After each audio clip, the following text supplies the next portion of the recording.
Hello everyone. आज के video lecture में हम कुछ बहुत ही इंपॉर्टेंट क्वेश्चन की बात करेंगे और क्वेश्चन के थ्रू ही हम कुछ इंपॉर्टेंट कॉन्सेप्ट के बारे में भी डिस्कस करेंगे। तो देखिए, सबसे पहले हमारे पास एक क्वेश्चन है जिसका सर्किट डायग्राम दिया हुआ है और इस 1 ओम रेजिस्टेंस के अक्रॉस कितना वोल्टेज डेवलप हो रहा है उसको हमको फाइंड आउट करना है। ठीक है, तो देखिए, इस क्वेश्चन को मैं क्या करता हूँ कि दो डिफरेंट मेथड से सॉल्व करता हूँ। पहला मेथड जो हमारा होगा वह होगा नोडल एनालिसिस और दूसरा जो मेथड होगा वह हम केवीएल और केसीएल की हेल्प से इसको सॉल्व करेंगे। तो देखिए, मेथड फर्स्ट की बात करें, मेथड फर्स्ट की बात करें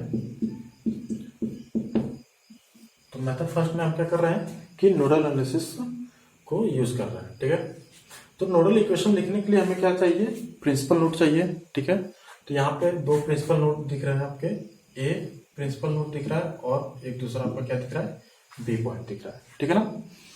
अब इसमें से कोई एक प्रिंसिपल नोड पर हम क्या करेंगे कि नोडल इक्वेशन को अप्लाई करेंगे और दूसरा जो नोड होगा वो हमारा कैसा नोड बिहेव करेगा, एज ए रेफरेंस के नोड की तरह बिहेव करेगा। तो बी को मैं क्या कर रहा हूँ कि एज ए रेफरेंस पॉइंट की तरह बिहेव कर रहा हूँ। ठीक है ना। और इस एक पॉइंट पर इसका जो नोड का वोल्टेज है वो मैं मान लेता हूं यहाँ पे कितना है, V वोल्टेज है। तो इसको कैसे लिखेंगे, तो जब हम यहाँ पे नोड वोल्टेज V मान लिया है तो इसका मतलब ये क्या होगा कि उस नोड पर अगर हम ए नोड पर नोडल इक्वेशन लिखना चाह रहे हैं तो नोड ए का जो वोल्टेज होगा वो हमारे लिए क्या होगा, सबसे हाई वोल्टेज की तरह बिहेव करेगा। ठीक है, और अदर जो वोल्टेज होंगे वो हमारे लिए क्या होंगे, उसके रिस्पेक्ट में लो वोल्टेज की तरह बिहेव करेंगे। ठीक है ना। तो इसका मतलब जो हमारी करंट फ्लो होती है वो क्या होती है कि high voltage to low voltage flow होती है।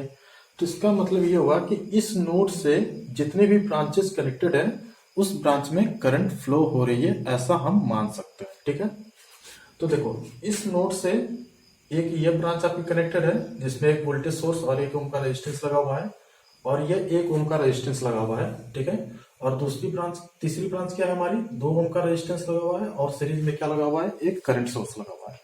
तो यहाँ पे 3 ब्रांचेज आपस में क्या है, कनेक्टेड है इस नोड पर। तो हम मान लेते हैं कि यार इस नोड से हमारी करंट इस तरह तीनों ब्रांच में क्या हो रही है, फ्लो हो रही है। ठीक है ना। ये कब तक वैलिड है, जब तक कि हम ए पॉइंट पर क्या कर रहे हैं, नोडल इक्वेशन को अप्लाई कर रहे हैं। ठीक है ना, नोडल इक्वेशन लिख रहे हैं। तो देखिए, तो सबसे पहले हम इस ब्रांच में बहने वाली करंट को लिखते हैं। अच्छा, ये रेफरेंस पॉइंट का जो वोल्टेज होगा वो कैसा होगा, कितना वोल्ट होगा, 0 वोल्ट होगा। ठीक है ना, क्योंकि ये ग्राउंडेड है ना, तो यहाँ का वोल्टेज जो होगा वो हम कैसा दिखा देंगे, इसको 0 वोल्ट दिखा देंगे। तो इस ब्रांच में बहने वाली करंट को लिखने का स्टाइल हमारा क्या होना चाहिए, हमने आपको बताया कि नोडल इक्वेशन जो होती है, जो नोडल इक्वेशन होती है वो क्या होती है आपकी, KCL प्लस क्या होता है जी, ओम्स लॉ के सम के बराबर होता है ना। तो सबसे पहले हम यहाँ का लिखते हैं, तो कैसे लिखेंगे, लिखने का स्टाइल क्या होता है, करंट लिखने का स्टाइल क्या होता है हमारा, I equal to V upon R होता है ना। तो कुछ इस तरह से लिखेंगे। तो वोल्टेज डिफरेंस लिखेंगे सबसे पहले, तो यहाँ का वोल्टेज V है और इस पॉइंट का वोल्टेज क्या है हमारा, 0 है। तो V माइनस 0 अपॉन इस ब्रांच में इन दोनों पॉइंट के बीच में कितने ओम का रेजिस्टेंस कनेक्टेड है उसको लिखेंगे। तो कितने ओम का रेजिस्टेंस कनेक्टेड है, 1 ओम का रेजिस्टेंस। ठीक है, फिर प्लस, अब यह इस ब्रांच की करंट को लिखते हैं। तो इस ब्रांच की में करंट कैसे लिखेंगे, ये हमारा हाई वोल्टेज है तो V माइनस, क्या मैंने बताया था आपको कि लो वोल्टेज लिखना है। और लो वोल्टेज कैसे लिखोगे कि अगर ये करंट इस डायरेक्शन फ्लो हो रही है तो सबसे पहले जो पोलैरिटी दिखेगी उसकी पोलैरिटी के साथ इसको आपको लिखना है। तो लो वोल्टेज यहाँ पे कितना है, -3 है। ठीक है ना, क्यों, क्योंकि इस नोड से इसका कौन सा टर्मिनल कनेक्टेड है, नेगेटिव टर्मिनल कनेक्टेड है। तो इसलिए हमने क्या कर दिया, -3 लिख दिया और कोई भी वोल्टेज सोर्स नहीं लिख रहा है। तो अपॉन क्या हो जाएगा, इस पॉइंट और इस ग्राउंड के बीच में कितने ओम का रेजिस्टेंस कनेक्टेड है, तो इस ब्रांच में कितना रेजिस्टेंस है, 1 ओम का रेजिस्टेंस, तो अपॉन 1 हो गया। फिर प्लस, सॉरी प्लस नहीं, अब देख लो कि इस ब्रांच की करंट लिखनी है हमें। तो इस ब्रांच में करंट जो है आपको पहले से ही दे रखा हुआ है, कितने ओम की करंट, कितने एम्पीयर करंट फ्लो हो रही है इसमें, 3 एम्पीयर करंट फ्लो हो रही है। लेकिन ये जो करंट की डायरेक्शन है और जो हमारे द्वारा मानी गई करंट है जो नोड से फ्लो हो रही है वो दोनों एक दूसरे क्या है, अपोजिट है। ठीक है ना। तो इस केस में क्या करते हैं कि माइनस के साथ लिखते हैं। तो -3, ठीक है ना। क्यों? क्योंकि हमने जो करंट की डायरेक्शन मानी है वो क्या है कि इस नोड से दूर जा रही है, लेकिन ये करंट क्या है, नोड पे आ रही है ना, तो इसलिए माइनस में लिखेंगे, क्योंकि दोनों क्या है, अपोजिट है। अगर इस करंट की डायरेक्शन अगर नीचे की तरफ फ्लो होती, ठीक है ना, तो ये डायरेक्शन जो है इस डायरेक्शन से क्या कर रही है, मैच कर जाती, तो इसलिए यहाँ पे प्लस होता। लेकिन ऐसा नहीं है, यहाँ पे क्या है, अपोजिट करंट फ्लो हो रही है, तो इसलिए क्या होगा यहाँ पे -3, ठीक है। अब क्या होगा, इक्वल टू क्या हो जाएगा हमारा 0, ठीक है, क्योंकि हमने तीनों ब्रांच में करंट को क्या कर दिया, यहाँ पे दिखा दिया। तो ये होगी तो ये जो इक्वेशन है ये हमारी कौन सी इक्वेशन है, नोडल इक्वेशन है। तो इसको सॉल्व करते हैं और यहाँ से हम v के वैल्यू को फाइंड आउट करते हैं। तो ये कितना हो जाएगा, v प्लस कितना हो जाएगा, v प्लस 3 और ये -3 इक्वल टू क्या हो जाएगा हमारा 0। तो यहाँ से v की वैल्यू कितनी आ जाएगी, तो v की वैल्यू अगर हम फाइंड आउट करेंगे यहाँ से, तो v इक्वल टू कितना आ जाएगा आपका 0 वोल्ट आ गया, ठीक है। तो इस नोड का जो वोल्टेज आया है वो कितना है आपका 0 वोल्ट दिख रहा है, ठीक है ना। इसके यानी इस पॉइंट और इस पॉइंट के क्रॉस जो वोल्टेज आ रहा है वो कितना है, 0 वोल्ट है। लेकिन हमें जो वोल्टेज बताना है वो कहाँ बताना है, इस 1 ओम रेजिस्टेंस के क्रॉस वोल्टेज बताना है, ठीक है ना। यहाँ पे मैं 1 ओम लिख देता हूँ, इसके अक्रॉस हमको वोल्टेज बताना है। तो कैसे अब यहाँ का वोल्टेज कैसा होगा, कितना होगा, तो देखो आपको पता चल गया कि यहाँ से यहाँ तक का जो वोल्टेज है प्लस माइनस कितना हो गया, वो क्या 0 वोल्ट हो गया ना। तो आप क्या करो कि इस ब्लॉक में क्या करो, आप केवीएल इक्वेशन को लिख दो। तो केवीएल इक्वेशन कैसे लिखोगे आप, किसी पॉइंट से आप क्या करो, चलना प्रारंभ कर दो। तो मैं बी पॉइंट से चल रहा हूं और मैं बी से ए जाऊंगा, फिर ए से इस डायरेक्शन में, फिर इधर और फिर पुनः बी पर आ जाऊंगा। तो कैसे लिखते हैं केवीएल इक्वेशन, तो बी से चल रहे हैं तो सबसे पहले जो ये वोल्टेज आया है आपका उसका कौन सा टर्मिनल दिख रहा है, माइनस, तो -0 वोल्ट। फिर ए से जब इस पॉइंट की तरफ चल रहा है तो सबसे पहले कौन सा टर्मिनल दिख रहा है, माइनस, तो -3। फिर इस पॉइंट से जब इस पॉइंट की तरफ जा रहे हैं तो सबसे पहले कौन सी पोलरिटी दिख रही है वोल्टेज की, प्लस की, तो प्लस v। और फिर इस पॉइंट से और b की तरफ जाएंगे तो दोनों एक ही पॉइंट है, तो कोई कुछ लगा नहीं, तो इसलिए इक्वल टू क्या आ जाएगा आपका 0। तो यहां से v की वैल्यू जो आएगी वो कितनी आएगी, 3 वोल्ट आएगी, ठीक है ना। ये v का मतलब क्या है, 1 ओम के क्रॉस वोल्टेज कितना आ रहा है। तो 1 ओम के क्रॉस जो वोल्टेज आ रहा है वो कितना आ रहा है आपका, 3 वोल्ट आ रहा है, ठीक है ना। तो ये हो गया आपका नोडल एनालिसिस के थ्रू आपने वोल्टेज बता दिया कि 1 ओम के क्रॉस कितना वोल्टेज आपका है। अब मेथड 2 की बात करते हैं।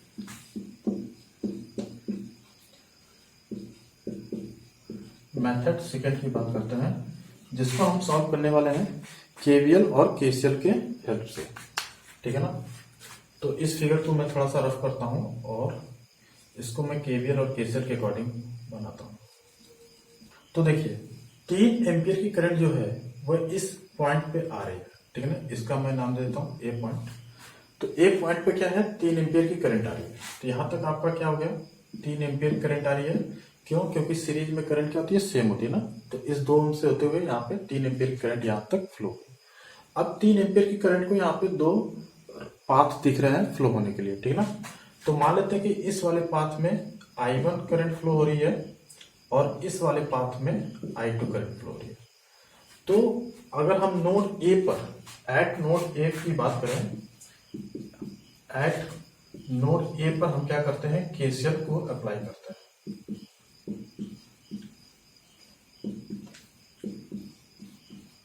तो एट नोड ए पर हम केसीएल जब अप्लाई कर रहे हैं तो हम क्या कर सकते हैं कि 3 एम्पियर की जो करंट है, मतलब 3 इक्वल टू क्या आपका, 3 इक्वल टू क्या जाएगा आपका I1 प्लस I2।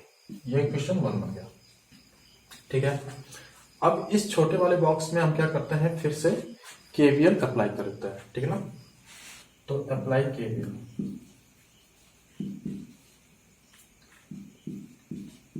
अब जब हम केवीएल अप्लाई करेंगे यहाँ पर तो देखिए कैसा होगा। तो इस पॉइंट से हम चलना प्रारंभ कर रहे हैं, तो बी से ए की तरफ गए तो बी से ए की तरफ जा रहे हैं तो करंट क्या है, हमारे अपोजिट है। तो हम क्या करते हैं कि रेजिस्टेंस और करंट का जो गुणनफल होता है वो कैसा रहता है, माइनस होता है ना, तो निगेटिव दिखाते हैं। तो इस ब्रांच में करंट कितनी है, I2 फ्लो रही है, और इस ब्रांच का रेजिस्टेंस कितना है, 1 ओम का रेजिस्टेंस है। तो कितना हो जाएगा, -1 इंटू I2, ठीक है। फिर ए से इस पॉइंट की तरफ जा रहे हैं, तो सबसे पहले कौन सा टर्मिनल दिख रहा है हमें, माइनस का टर्मिनल दिख रहा है, तो इसलिए -3। अब इस पॉइंट से हम इस पॉइंट की तरफ जा रहे हैं, तो देखिए इसमें इस ब्रांच में करंट कितनी फ्लो हो रही है, I1। तो I1 यहाँ पे भी फ्लो होगी, क्योंकि ये वोल्टेज सोर्स और 1 ओम का जो रेजिस्टेंस है वो कैसा जुड़ा हुआ है, सीरीज में जुड़ा हुआ है। तो ठीक इसीलिए क्या हो जाएगा, हम इस पॉइंट से इस पॉइंट की तरफ जा रहे हैं और करंट भी इस पॉइंट से इस पॉइंट की तरफ जा रही है। तो इसका मतलब करंट और रेजिस्टेंस का गुणनफल कैसा होगा, पॉजिटिव होगा। तो प्लस 1 ओम का रेजिस्टेंस है आपका 1 इंटू I1, ठीक है, और इधर कुछ नहीं लगा हुआ है, तो इसका मतलब बराबर क्या हो गया आपका, इक्वल टू क्या होगा आपका 0। तो यहां से आपको इक्वेशन क्या मिल गया, I1 माइनस I2, और ये -3 है, मैं उसको उस साइड कर देता हूं, तो कितना हो जाएगा 3। ये इक्वेशन आपका बन गया 2। इक्वेशन 1 और इक्वेशन 2 को आप जब सॉल्व करोगे तो आपको I1 और I2 की वैल्यू मिलेगी। तो कितनी मिल जाएगी, तो मैं इसको रख देता हूं। तो फ्रॉम इक्वेशन 1 एंड इक्वेशन 2 से, तो आप जब सॉल्व करोगे तो कितना हो जाएगा जी, इसको जब सॉल्व करोगे दोनों को ऐड कर दो, तो क्या हो जाएगा, 2I1 इक्वल टू कितना हो जाएगा 6, प्लस I2 और माइनस I2, ये तो कैंसिल आउट हो जाएगा, I1 से I1 जुड़ जाएगा और 3 3 जुड़ जाएगा, तो 6 हो जाएगा, ठीक है। तो यहां से I1 की वैल्यू कितनी मिल गई आपको, 3 एम्पियर। तो I1 की वैल्यू मिल गई, ठीक है। I2 की वैल्यू निकालोगे तो I2 की वैल्यू आपको मिल जाएगा, I2 की वैल्यू निकालने के लिए आप क्या करो, फ्रॉम इक्वेशन 1 से, तो फ्रॉम इक्वेशन 1 से आप देखोगे तो I1 की वैल्यू रख दो 3, तो I2 कितना आ जाएगा आपका, I2 हो गया आपका कितना हो जाएगा, यहाँ पे 3 रख दोगे तो 3 से 3 कैंसिल आउट हो जाएगा, तो I2 की वैल्यू कितनी आ जाएगी, 0 एम्पियर। तो I2 आपका कितना आ गया, 0 एम्पियर। मतलब इस ब्रांच में कोई करंट नहीं फ्लो रही है, और नहीं इस ब्रांच के अक्रॉस कोई वोल्टेज था, ठीक है ना, क्योंकि हमने यहाँ पे देखा था ना V इक्वल टू क्या आया था, 0। तो ना इसमें करंट है, ना ही आपका क्या है, वोल्टेज है। तो ये जो 3 एम्पियर की करंट थी, ये पूरी की पूरी करंट क्या हो गई, इधर आ गई, ठीक है ना। तो इधर जब आ गई तो यहाँ का वोल्टेज कितना होगा, तो यहाँ का वोल्टेज फिर आप क्या कर दो, इस पे ओम्स लॉ अप्लाई कर दो। तो V1 ओम का जो वोल्टेज होगा वो कितना होगा, I इंटू आर के बराबर होगा। इसमें बहने वाली करंट कितनी है, 3 एम्पियर है, क्योंकि I1 की वैल्यू कितनी आ गई 3, और R की वैल्यू कितनी है यहाँ पे 1। तो फिर आ गया आपका V1 ओम के क्रॉस जो वोल्टेज आ रहा है वो कितना आ रहा है, 3 वोल्ट आ रहा है। तो इससे भी आपका क्या आ गया, 3 वोल्ट आ रहा है। और नोडल मेथड से आप जब सॉल्व किए थे तब भी इस 1 ओम के क्रॉस जो वोल्टेज आ रहा था वो कितना आ रहा था, 3 वोल्ट ही आ रहा था, ठीक है ना। तो मेथड कोई भी हो, ठीक है ना, आप बस आपको प्रैक्टिस होनी चाहिए कि आप किस पे ज्यादा प्रैक्टिस किए हो। तो जिसमें आपकी प्रैक्टिस ज्यादा हो आप उस मेथड को अप्लाई करो और कम समय में आपका आंसर क्या हो जाएगा, आ जाएगा, ठीक है। तो दोनों मेथड से ही आपको क्या मिल गया, V1 ओम के अक्रॉस जो वोल्टेज है वो कितना है, 3 वोल्ट, ठीक है ना। अच्छा, अब इस क्वेश्चन में एक कॉन्सेप्ट की बात करते हैं, एक कॉन्सेप्ट छुपा हुआ है। तो वो कॉन्सेप्ट क्या है, आप देखोगे कि जब मैंने नोडल इक्वेशन के थ्रू सॉल्व किया था तो मैंने इस 2 ओम के रेजिस्टेंस को कहीं भी नहीं लिखा था, और जब मैं केवीएल और केसीएल के थ्रू इसको सॉल्व कर रहा हूं तो तब भी मैंने 2 ओम के रेजिस्टेंस को कहीं भी यूज नहीं किया है, ठीक है ना। तो ऐसा क्यों हो रहा है, तो इसके पीछे का रीजन आप कुछ इस तरह समझो, इसको मैं एक न्यूमेरिकल के थ्रू समझाने की कोशिश करता हूँ।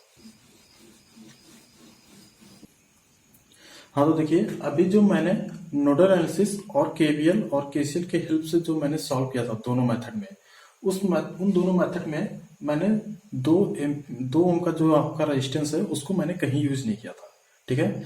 तो ऐसा क्यों मैंने किया कि उस 2 ओम के रेजिस्टेंस को मैंने क्यों नहीं यूज किया। तो उस बात को समझने के लिए मैंने यहाँ पे 3 केसेस लिए हुए, ठीक है ना। तो पहले केस में क्या है कि एक 3 एम्पियर का क्या है आपका करंट सोर्स है और उसके पैरेलल में क्या कनेक्टेड है, एक 3 ओम का रेजिस्टेंस भी कनेक्टेड है, ठीक है। तो दूसरे केस में क्या है कि एक 3 एम्पियर का करंट सोर्स है, उसके सीरीज में क्या कनेक्टेड है आपका 2 ओम का रेजिस्टेंस कनेक्टेड है और फिर उसी के सीरीज में आपका क्या है एक 3 ओम का रेजिस्टेंस कनेक्टेड है। ठीक उसी तरह केस 3 में आप क्या देख रहे हो कि 3 एम्पियर का ही करंट सोर्स कनेक्टेड है और सीरीज में क्या है कि 5 और 3 ओम का रेजिस्टेंस कनेक्टेड है, ठीक है ना। आप देखोगे यहाँ पे 2 ओम का रेजिस्टेंस था और यहाँ पे क्या है 5 ओम का रेजिस्टेंस कनेक्टेड है। तो यहाँ पे मैंने सिर्फ रेजिस्टेंस को चेंज किया है, रेजिस्टेंस की वैल्यू। और इस फिगर में क्या है कि इसमें मैंने यहाँ पे कोई रेजिस्टेंस नहीं शो किया हुआ है, ठीक है ना। तो अब इन तीनों केस में आपको क्या बताना है, आपको इन तीनों केस में यह बताना है कि इस 3 ओम के रेजिस्टेंस के क्रॉस कितना वोल्टेज आया है और इस करंट सोर्स के क्रॉस कितना वोल्टेज आया है, ठीक है ना। और इस फिगर में भी आपको वही बताना है कि इस 3 ओम के क्रॉस कितना वोल्टेज है और इस करंट सोर्स के क्रॉस कितना वोल्टेज आ रहा है। ठीक उसी तरह केस 3 में भी आपको वही चीज बतानी है कि इस 3 ओम के क्रॉस कितना वोल्टेज है और इस 3 एम्पियर के करंट सोर्स के क्रॉस कितना वोल्टेज आ रहा है। तो देखिए सबसे पहले मैं बात कर रहा हूँ केस 1 की। तो केस 1 में आप देख रहे हो कि ये जो 3 एम्पियर की करंट फ्लो हो रही है इस करंट सोर्स से, उसको एक सिंगल पाथ है, तो इस रेजिस्टेंस से भी 3 एम्पियर की ही करंट फ्लो होगी। क्यों नहीं, इतना ही फ्लो होगा क्योंकि एक सिंगल पाथ है। तो अब इस रेजिस्टेंस के क्रॉस वोल्टेज कितना होगा, तो वोल्टेज को कैसे निकालेंगे आप, V इक्वल टू क्या होता है I इंटू R होता है, ठीक है ना। तो इस फॉर्मूले से हम इस रेजिस्टेंस के क्रॉस वोल्टेज निकाल लेंगे। तो वोल्टेज की पोलैरिटी कैसी होगी, तो मैंने आपको बहुत ही पहले बताया था कि रेजिस्टेंस क्या होता है कि हमेशा पावर को एब्जॉर्ब करता है, तो करंट क्या होता है कि हमेशा प्लस टर्मिनल में क्या होता है इंटर करता हुआ दिखता है ना। तो इसलिए यहाँ पे प्लस आएगा और यहाँ पे क्या आएगा माइनस आएगा, ठीक है। तो वोल्टेज कितना हो जाएगा, तो V की वैल्यू जब आप निकालोगे तो करंट की वैल्यू 3 है और रेजिस्टेंस की वैल्यू 3 है, तो V इक्वल टू कितना आ गया यहाँ पे 9 वोल्ट आ गया। तो यहाँ पे आपको कितना मिल गया 9 वोल्ट। अब ये जो रेजिस्टेंस है और ये जो करंट सोर्स है ये आपस में पैरेलल में कनेक्टेड दिख रहा है और हमें पता है कि जब 2 एलिमेंट पैरेलल में कनेक्टेड होते हैं तो उनके अक्रॉस जो वोल्टेज होता है वो क्या होता है सेम होता है, ठीक है ना। तो हम कह सकते हैं कि इस करंट सोर्स के अक्रॉस जो वोल्टेज आ रहा है वो भी कितना है यहाँ पे प्लस माइनस यहाँ पे 9 वोल्ट है, ठीक है ना। तो आपने देखा कि 3 ओम के अक्रॉस जो वोल्टेज है वो 9 वोल्ट है और 3 एम्पियर के करंट सोर्स के अक्रॉस जो वोल्टेज आ रहा है वो भी आपका क्या है 9 वोल्ट है। ये केस 1 की बात हो रही है। अब केस 2 की जब बात करोगे तो केस 2 में देखो तो आप देखोगे 2 एम्पियर में 2 ओम के रेजिस्टेंस में कितनी करंट फ्लो हो रही है। तो आप देख लो कि करंट को फ्लो होने के लिए एक सिंगल पाथ है, ठीक है ना। तो इसका मतलब इस ब्रांच इसमें भी कितनी एम्पियर करंट गई होगी 3 एम्पियर करंट फ्लो हुई होगी 2 ओम के रेजिस्टेंस में, और इस 3 ओम के रेजिस्टेंस में भी कितनी करंट गई होगी 3 एम्पियर की ही करंट फ्लो हुई होगी। तो यहाँ का वोल्टेज लिखने के लिए फिर आपको यही अप्लाई करना पड़ेगा Ohm's law V equal to I into R, और प्लस किधर होगा, प्लस हमेशा यहाँ पर होगा, ठीक है, क्योंकि ये पावर को क्या कर रहा होगा एब्जॉर्ब कर रहा होगा, और यहाँ पे क्या होगा माइनस होगा। पावर को एब्जॉर्ब कर रहा है तो इसका मतलब करंट जो होगी वो प्लस टर्मिनल में इंटर करते हुए दिखनी चाहिए। तो यहाँ का वोल्टेज कितना हो जाएगा 3 इंटू 3 मीन्स यहाँ पे कितना आ गया आपका 9 वोल्ट आ गया। और इस रेजिस्टेंस के क्रॉस कितना वोल्टेज आएगा, तो इस रेजिस्टेंस के क्रॉस आप वोल्टेज देखोगे तो 3 इंटू 2 मीन्स कितना आ गया यहाँ पे 6 वोल्ट, प्लस इधर ही होगा क्योंकि ये भी रेजिस्टेंस क्या कर रहा है पावर को एब्जॉर्ब भी तो कर रहा होगा, तो इसलिए इसकी भी करंट जो होगी वो प्लस टर्मिनल में एंटर करती हुई दिखेगी, तो इसलिए यहाँ पे प्लस हो गया। अब हमें बताना कि इसके अक्रॉस कितना वोल्टेज आया होगा इस करंट सोर्स के अक्रॉस। तो इसके लिए आप क्या करो कि इसमें आप क्या करो एक केवीएल इक्वेशन केवीएल लगा दो, ठीक ना। इसमें आप क्या कर दो केवीएल लगा दो, और इसके अक्रॉस वोल्टेज आप मान सकते हो कि यहाँ पे जो वोल्टेज है वो कितना आप मान सकते हो। इसको थोड़ा सा अच्छे से लिख देता हूँ मैं। यहाँ पे 3 एम्पियर की करंट यहाँ पे है, इसके अक्रॉस जो वोल्टेज आप मान लिए कितना है V है, ठीक है ना। तो अब इसमें क्या कर रहे हैं हम केवीएल को अप्लाई कर रहे हैं। तो इस पॉइंट से मैं चलना प्रारंभ कर रहा हूँ। तो सबसे पहले मुझे क्या दिखा माइनस टर्मिनल दिखा, तो माइनस V, फिर उसके बाद हमें क्या दिखा, +6 वोल्ट दिख रहा है, तो यहाँ पे +6। फिर उसके बाद हमें क्या दिखा, +9 वोल्ट, तो +9 इक्वल टू क्या हो गया आपका 0। तो यहाँ से V की वैल्यू कितनी आ गई, V की वैल्यू कितनी आ गई आपकी 9 6 कितना होता है 12 3 15 9 6 15, ठीक है। तो यहाँ पे कितना आ गया 15 वोल्ट आ गया। तो ये क्या बता रहा है, ये करंट सोर्स के अक्रॉस कितना वोल्टेज आ रहा है आपका 15 वोल्ट आ रहा है, ठीक है ना। यहाँ पे करंट के अक्रॉस कितना वोल्टेज आया था हमारा 9 वोल्ट आया था, ठीक है। और 3 ओम के रेजिस्टेंस के अक्रॉस कितना वोल्टेज आया था हमारा, यहाँ पे भी 9 वोल्ट आया था ना, तो इसको लिख लेते हैं। और यहाँ पे 3 ओम के अक्रॉस कितना वोल्टेज आ रहा है हमारा, यहाँ पे 9 वोल्ट आ रहा है, तो इसको भी लिख लिया मैंने। आप केस 3 की बात करते हैं, तो केस 3 में आप देखोगे तो यहाँ पे भी करंट कितनी फ्लो हो रही होगी, 3 एम्पियर की ही करंट फ्लो हो रही होगी, क्योंकि करंट को फ्लो होने के लिए एक सिंगल पाथ है। यहाँ पे भी करंट कितनी फ्लो हो रही होगी, 3 एम्पियर की ही करंट फ्लो हो रही होगी। तो फिर से वही बात कि यहाँ पे जो करंट वोल्टेज आएगा वो कितना आएगा 9 वोल्ट आएगा, 3 ओम के रेजिस्टेंस के क्रॉस वोल्टेज 9 वोल्ट, और यहाँ पे जो वोल्टेज आया होगा वो कितना आया होगा 3 × 5 मतलब कितना आएगा 15 वोल्ट। आपको यहाँ का वोल्टेज बताना है, तो यहाँ का वोल्टेज बताने के लिए आप क्या करोगे कि यहाँ पे प्लस माइनस मान लेते हैं कितना V वोल्ट है। तो फिर से आप इसमें क्या करो, एक KVL अप्लाई कर दो, ठीक है ना। तो इस पॉइंट से आप चलोगे तो सबसे पहले क्या दिखा आपको माइनस का टर्मिनल, तो -V। फिर इस तरह 15 का क्या दिख गया आपको प्लस टर्मिनल, तो 15। इसी तरह +9 इक्वल टू कितना आ गया 0। तो यहाँ से V की वैल्यू कितनी आ गई, V की वैल्यू आपको मिल गई कितनी मिल जाएगी 24। V की वैल्यू कितनी आ गई आपकी 24 वोल्ट आ गई। और ये 3 ओम के क्रॉस जो रेजिस्टेंस, 3 ओम रेजिस्टेंस के क्रॉस जो वोल्टेज है अभी भी कितना वो है, वो 9 वोल्ट ही है, ठीक है ना। तो आप इन तीनों केस में क्या देख रहे हो, तीनों केस को अगर ध्यान से देखोगे तो ये जो 3 ओम का रेजिस्टेंस है उसके अक्रॉस वोल्टेज तो कांस्टेंट है, ठीक है ना। यहाँ पे इस केस में भी 9 वोल्ट है, इस केस में भी यहाँ पे 9 वोल्ट है, और इस केस में भी 3 ओम के रेजिस्टेंस के अक्रॉस कितना वोल्ट है 9 वोल्ट ही है, ठीक है ना। लेकिन फर्क कहाँ पड़ रहा है, फर्क आपको पड़ रहा है करंट सोर्स के अक्रॉस वोल्टेज। करंट के क्रॉस जो वोल्टेज था पहले केस में 9 वोल्ट है, दूसरे केस की बात करोगे तो यहाँ पे कितना है 15 वोल्ट है, और जब तीसरे केस की बात कर रहे थे तो यहाँ पे कितना है करंट सोर्स के क्रॉस वोल्टेज 24 वोल्ट है, ठीक है ना। तो इससे क्या निकल रहा है, इससे क्या आप समझ रहे हो, तो इससे आप ये बात समझ रहे हो कि जब भी करंट सोर्स के सीरीज में, करंट सोर्स के साथ अगर सीरीज में कोई रेजिस्टेंस लगा हुआ है तो उसका इफेक्ट कब पड़ रहा है और कब नहीं पड़ रहा है। तो उसका इफेक्ट तब नहीं पड़ रहा है जब आप कैलकुलेशन सिर्फ लोड के लिए कर रहे हो, ठीक है ना। अगर इस पोर्शन को मैं जो ए और बी के ए क्रॉस है इसको अगर मैं लोड मान लूं, ठीक है ना, इसको मैं क्या कर दूं लोड अगर मान लूं,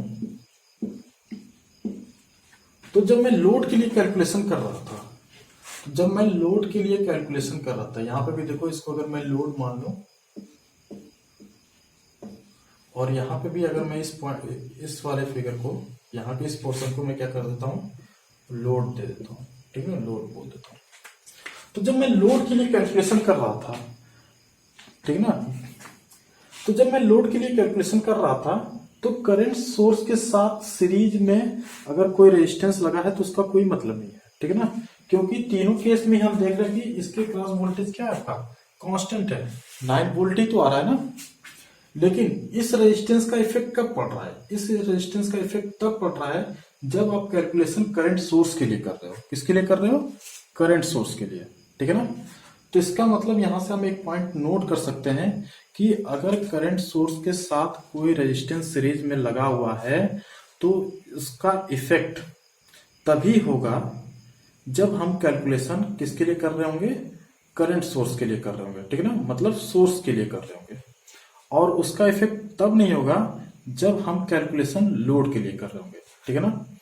तो इस बात को आप ध्यान रखिएगा कि करंट सोर्स के साथ अगर कोई सीरीज में रेजिस्टेंस लग रहा है और आप लोड कैलकुलेशन जो है वो लोड के लिए कर रहे हैं, तो आप उस रेजिस्टेंस को निग्लेक्ट कर सकते हैं। और निग्लेक्ट कब नहीं करेंगे? जब आप कैलकुलेशन किसके लिए कर रहे होगे? सोर्स के लिए कर रहे होगे, ठीक है ना, तब उसका वहां पे इफेक्ट पड़ेगा। लेकिन वहीं अगर जब लोड के लिए कैलकुलेशन कर रहे होगे तो उसका कोई इफेक्ट नहीं पड़ेगा। जैसा कि इन तीनों केस में आप देख रहे हो, पहले यहाँ पे कोई रेजिस्टेंस नहीं था तब भी यहाँ पे 9 वोल्ट आ रहा था, ठीक है ना, जब हम 3 ओम के अक्रॉस कैलकुलेशन कर रहे थे, ठीक है ना, के लिए कैलकुलेशन वोल्टेज निकाल रहे थे। उसी तरह केस 2 में आप देख रहे थे कि अभी भी जो वोल्टेज है यहाँ पे इसके अक्रॉस वो कितना है? 9 वोल्ट है, ठीक है ना, तो लोड पे कोई इफेक्ट नहीं पड़ रहा है। उसी तरह केस 3 में जब आप देख रहे हो तो अभी भी यहाँ पे कितना है? 9 वोल्ट ही है, ठीक है ना, अभी भी यहाँ पे कोई इफेक्ट नहीं पड़ रहा है, ठीक है। लेकिन इफेक्ट कहाँ पे पड़ रहा है? करंट सोर्स पे। जब आप कैलकुलेशन करंट सोर्स के लिए कर रहे थे तो यहाँ पे V की वैल्यू कितनी आ रही थी? 9 वोल्ट आ रही थी, और यहाँ पे V की वैल्यू कितनी आ रही थी? 15, और यहाँ पे V की वैल्यू कितनी आ रही है? 24, ठीक है ना। तो आप देख रहे हो कि जब आप कैलकुलेशन लोड के लिए कर रहे हो तो कोई इफेक्ट नहीं पड़ रहा है, लेकिन जब आप कैलकुलेशन सोर्स के लिए कर रहे थे तो आपका वैल्यू चेंज हो रही थी, ठीक है ना। तो ये एक स्पेशल केस है, इसको आप ध्यान रखिएगा, ठीक है ना। तो करंट सोर्स के साथ अगर कोई सीरीज में रेजिस्टेंस है तो वो कब यूज होगा और कब यूज नहीं होगा, तो इसके बारे में आपको 100% पता होना चाहिए, ठीक है ना। पता क्या होना चाहिए कि आप जब लोड के लिए कैलकुलेशन कर रहे होगे तो उसका कोई मतलब नहीं, लेकिन आप जब सोर्स के लिए कैलकुलेशन कर रहे होगे तब उसका इफेक्ट आपको दिखेगा, ठीक है ना। तो यही रीजन था कि जब मैं नोडल एनालिसिस के थ्रू सॉल्व किया था और जब केवीएल और केसीएल के थ्रू जब सॉल्व किया था तो दोनों ही मेथड में मैंने 2 ओम के रेजिस्टेंस को नहीं यूज किया था। क्यों? क्योंकि मेरा जो टारगेट था वो कहाँ का वोल्टेज निकालना था? इस पॉइंट का निकालना था, इस 1 ओम के रेजिस्टेंस के अक्रॉस वोल्टेज निकालने का था, ठीक है ना। तो ये जो पूरा पोर्शन था, ये यहां से यहां तक का जो पूरा पोर्शन था, ये मेरे लिए क्या था? एक लोड की तरह बिहेव कर रहा था, ठीक ना। तो इसीलिए जब मैं इसके वोल्टेज की जब बात कर रहा था तब मैं इस 2 ओम के रेजिस्टेंस को निगलेक्ट कर दिया था। लेकिन अगर वही क्वेश्चन मुझसे इस करंट सोर्स के अक्रॉस वोल्टेज पूछा होता तब मैं इस 2 ओम के रेजिस्टेंस को निगलेक्ट नहीं कर सकता, ठीक है ना। क्यों नहीं कर सकता? क्योंकि उसका इफेक्ट पड़ेगा, तो वहां के वोल्टेज ड्रॉप को मुझे फाइंड आउट करना पड़ेगा। जैसा कि आप देख रहे हो कि अगर ये रेजिस्टेंस कनेक्ट कर रहा था और यहाँ पे जब मैंने इसकी वैल्यू को चेंज किया तो इसकी वैल्यू क्या हो रही थी? चेंज हो रही थी, ठीक है ना। तो देखो जब यहाँ पे 2 ओम का रेजिस्टेंस था तो 15 था, और जब यहाँ पे 5 ओम का रेजिस्टेंस लगा दिया था तब कितनी वोल्टेज के आ गया था? इसके क्रॉस कितना आ गया था? 24। और जब यहाँ पे कोई रेजिस्टेंस नहीं था तो इसके क्रॉस कितना वोल्टेज आ गया था? 9 वोल्ट। क्लियर?